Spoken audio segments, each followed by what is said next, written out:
Why don't you marry me? I'm a better match for you than that plain Emily, my sister said, draping her arm over my husband's shoulder and sidling up to him.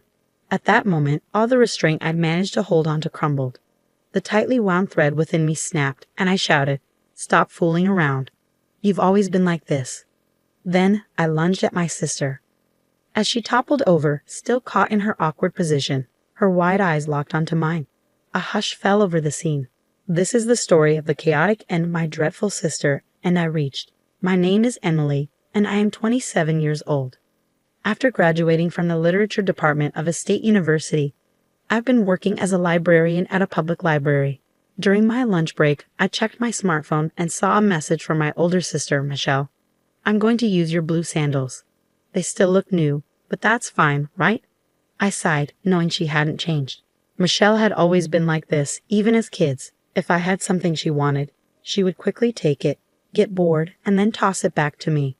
Despite being family, she was incredibly beautiful, adored by adults, and often likened to a French doll.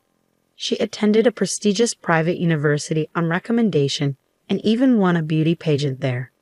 Now she uses her looks as a receptionist at a reputable company, living a life straight out of a fairy tale. In contrast, I am quite plain, with a typical American face. People often tell me, "Emily, you look like a traditional doll." Maybe it's my sister's constant bullying, but I've always been shy and introverted. While Michelle played with dolls, I would sit alone, quietly reading a book. But I was content with that, dreaming of a life surrounded by books. I worked hard toward that goal, and now I work as a librarian, a job I've always wanted. Processing checkouts, scanning barcodes, and finding books for library patrons is my daily routine. As I work, memories from high school often resurface. Attending the same school as Michelle was exhausting, constantly hearing comments like, "Is this what Michelle's sister is like?" My one solace was writing book reviews of my favorite books as part of the library committee's activities. While most high school students focus on clubs and relationships, I kept writing, hoping others would appreciate the charm of my favorite books, even if I knew no one would read them. However, there was one person who would eagerly devour my reviews and borrow the books I recommended one by one. This male student was a year ahead of me, and although we never spoke beyond the borrowing process due to my introverted nature, I remembered his name well from the library card. I often found myself wondering about him, how he was doing, if he still found joy in reading books. He was the one who ignited my passion for literature, the person who made me continue to cherish books. Then, one day, a marriage proposal arrived for my older sister, Michelle, at the age of 28. It was only natural for such discussions to arise. During a family gathering, Michelle dramatically tossed the blind date photos and the man's profile onto the table, startling me mid-meal. "What's he like?" my mother inquired. "He's just a chubby, nerdy-looking guy, currently working as a temp," Michelle replied disdainfully. "Why do I have to go on a blind date with him?" she grumbled. I couldn't help but interject, "Well, if you're not interested, just reject him." Michelle sighed, "But he's related to an executive at our client's company. I can't afford to offend him." Then a gleam crossed her face as she turned to me. "Oh, I know. Emily, why don't you go on the blind date instead?" I was taken aback by her suggestion. "What? Me?" I stammered. Michelle hastily continued, "You're quite the respectable nerd yourself, aren't you? You might hit it off with him. Since you're not exactly a knockout, he might be perfect for you. Please take my place this weekend." I hesitated, feeling uneasy about the idea. But I don't want to go either, and it would be dishonest to the other party. "How could I explain going to your place?" Michelle insisted. "It'll be fine as long as you go. Just don't embarrass me. Take the photos and profile." Reluctantly, I accepted the task, though I couldn't help but emit a surprised sound as I examined the materials. "Is there a problem?" Michelle asked, sensing my hesitation. "No, no problem at all." "Thank you, Michelle. I'll give it a shot," I replied, mustering a smile. Michelle grinned. "Ah, so you actually like that chubby nerd. Well, they're all yours now." Here's to the birth of the nerdy couple. Ignoring her teasing tone, I braced myself for the upcoming blind date, uncertain of what to expect. I continued to study the blind date photo and the man's profile.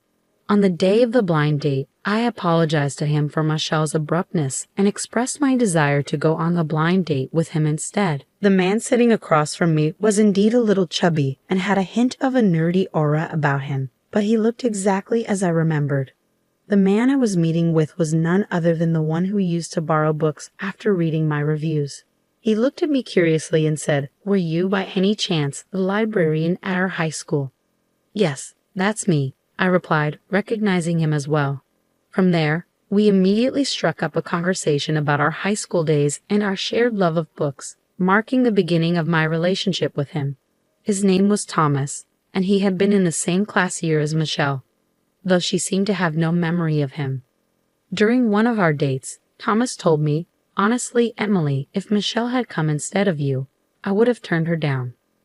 Her reputation precedes her, and not in a good way. However, knowing me, Michelle would have probably dismissed me first."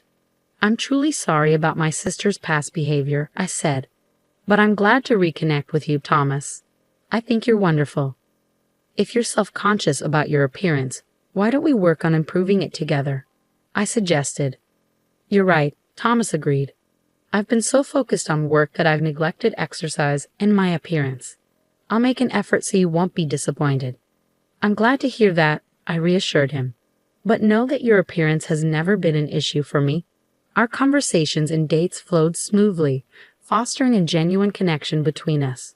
I received a marriage proposal from Thomas, and we decided to tie the knot. My sister, who initially remarked that she had seen the fat guy's face before, did not attend the event. Nonetheless, our families gathered for the occasion, showering us with warmth and blessings. We found a new home and began building our life together. Then, on our wedding day, as we prepared to walk down the aisle, my sister couldn't resist mocking me. "Getting married in a church these days, so typical of plain old Emily. That dress makes you look like a classic American doll." I tried to brush off her comments, asking her to please refrain from negativity on such an important day. Thomas and his family soon arrived, and I greeted them warmly despite my sister's insults clouding my mood. When Thomas, dressed in a traditional suit, made his entrance, my sister let out a surprised "What?" It was no wonder she was taken aback. Thomas had worked diligently alongside me to transform his appearance, and he now looked strikingly handsome. Before the ceremony began, my sister leaned in and whispered, "He looks nothing like the photo from before." I explained, "Thomas has put in a lot of effort. He always had a handsome face, but he looked lackluster in the previous photo due to being overweight and having an unflattering haircut." "I thought he'd had plastic surgery," my sister said with sarcasm. "It's quite something that a porcelain doll like you could marry a man who now looks like a movie star." Despite my sister's snide remarks, we made it through the wedding ceremony and celebrated with a small reception at the church, surrounded by our closest loved ones. As we prepared to leave with hearts full of happiness, my sister approached us, drunk, and said, "Hello, Thomas. Thank you for marrying my ugly little sister." Thomas responded calmly, "Well, Emily is far from ugly. Thank you for being here today. It's time you head home now."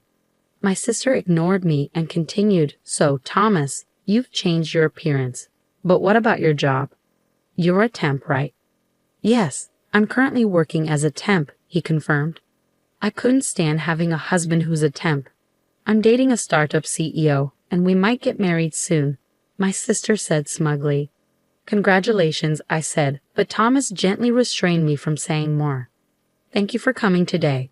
Please take care on your way home," he added. My sister left after her final comment, and I turned to Thomas, apologizing for her behavior. He reassured me, "It's okay. People like her rarely change. But Emily, you've had a tough time with her. Let's focus on our happiness from now on." "Thank you, Thomas," I said, grateful for his support. And so began my married life with Thomas. In truth, he was working as a temp while pursuing his dream of becoming a novelist. His love for reading had grown after discovering my book reviews, which inspired his passion. In high school, I wrote book reviews that inspired Thomas to start writing himself. So far, he's had a few pieces published in literary magazines, which is an impressive achievement. Although he earns money from his manuscripts, he still faces financial uncertainty, so he balances his job as a temp with his writing. Thomas, I have a job too, and we have some savings. Why don't you focus solely on your writing? I suggested. Emily, you're always so supportive. Thank you. I'll give it my best shot, Thomas replied gratefully. So Thomas left his job and devoted himself entirely to writing. Though life was challenging, witnessing his passion for his work fueled our determination. Then one day, we received a call from my sister Michelle. She announced her engagement to the startup CEO she had previously mentioned.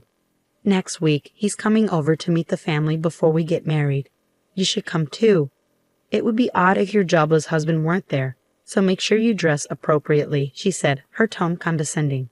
Despite my irritation at Michelle's attitude, I knew we needed to attend her engagement and wedding. With that in mind, Thomas and I decided to join the family gathering.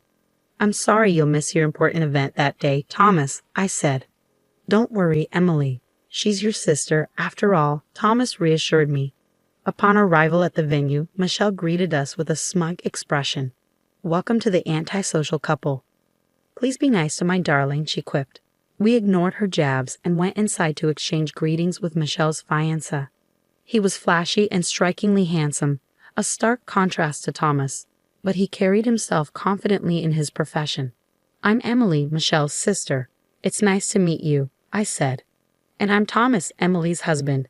A pleasure to meet you, Thomas added. As we exchanged greetings, Michelle's fiancé, Larry, bowed his head politely and responded, Nice to meet you too. I tried my best to ignore my sister's triumphant smile as she stood beside him. At that moment, Thomas's phone rang. I'm sorry, this is important. I need to step outside for a moment, he said. Thomas left the room, and though I was having dinner with our parents, Michelle, and her fiancé, my mind was preoccupied. When Thomas returned, he whispered something in my ear, and I gasped in disbelief. Really? Congratulations, Thomas. That's incredible, I exclaimed, unable to contain my excitement. My mother, surprised by my outburst, asked, What's going on? Not now, Emily. Thomas's novel just won a major literary award, and it's going to be adapted into a movie. Is that true? Congratulations, Thomas, my mother exclaimed, her face lighting up with joy. Yes, that's fantastic news, Thomas. All the support Emily has given you has paid off. Our parents were thrilled, and Larry joined in with his own congratulations. That's wonderful news, Thomas. Let's raise a glass to celebrate. I'm sorry, but I have to give some interviews about the award, Thomas said. As Thomas prepared to leave, my mother began to remark, Well, I guess that's it for Thomas and Emily, when suddenly something unexpected happened involving Michelle. Michelle abruptly stood up from her seat next to Larry and walked over to us, positioning herself between Thomas and me. Hey sis, shut up, you ugly, she began in an icy tone. Thomas, why don't we get married? I'm a far better match for a successful award-winning author like you than someone like Emily, she suggested with a smirk as she placed a hand on Thomas's shoulder and leaned in close to him. I felt my world shatter around me. Michelle always desired what I had, and once she was done with it, she cast it aside. She consistently belittled Thomas and me, but as family, I had always put up with her. This time, however, I could no longer hold back. A rush of tension surged through me, and I shouted, That's enough, Michelle. You've always been like this, as I lunged at her. She stumbled back and fell awkwardly to the ground. Thomas, who had been leaning on Michelle, jumped away. Michelle sat on the carpet, stunned, her wide eyes filled with surprise. What on earth are you doing? She cried. That's exactly what I should ask you. What were you thinking? Thomas's voice was cold and sharp as he looked down at her with disdain. I mean, I was offering to marry you, she stammered. Even if I were the last man on earth, I'd say no. Emily is the only one for me, for life. What's so good about Emily? I'm prettier. My figure is better, Michelle protested.